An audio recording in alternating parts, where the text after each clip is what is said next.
So after the restart, you open Explorer and then go back to the documents where the file is. You run the bat file again. This is the second phase of the installation after the first restart. The first restart applied fix, and then the second install is for WSL. So it will give you, open this page and then you get started. It will scan your PC.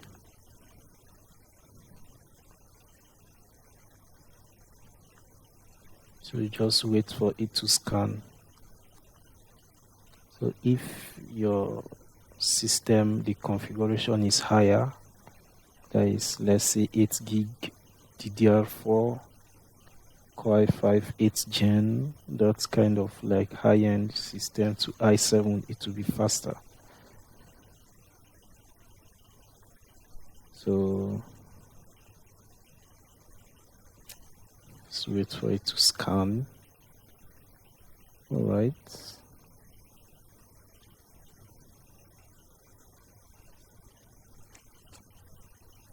So after scanning, we just click on continue.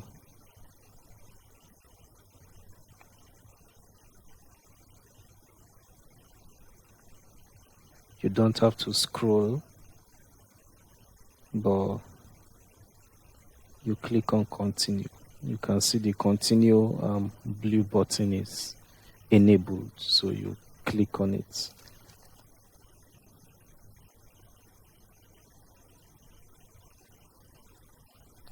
So this continue, it's going to install WSL. If your system has it already, or if it's installed, let's say it's pre-installed, it will skip it. Anything that is pre-installed in your system, it won't reinstall it. It will skip it and move on to the next. So here you have to scroll down and then you start installation.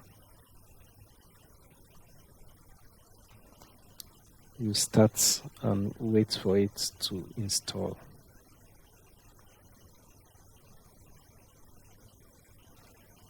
All right, in the install, there's this the live logs where you can track the processes happening.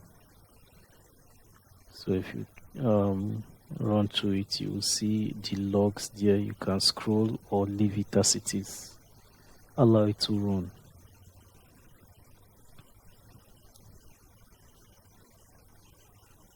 And again, this is compatible with Windows 11 and Windows 10.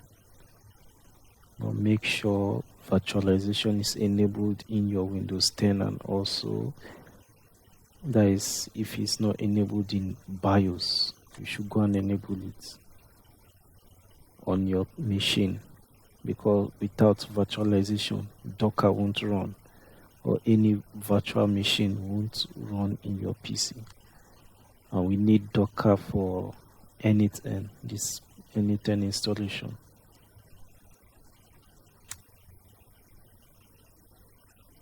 Alright, so it's requesting for restarts. After the WSL, we have to restart this. So when you restart this, you're going to see on your end, it shows like updating Windows. So just bear with it. It will update, install the required dependencies for it, and then once it come up, you continue. You launch Seltechai Local again and run it.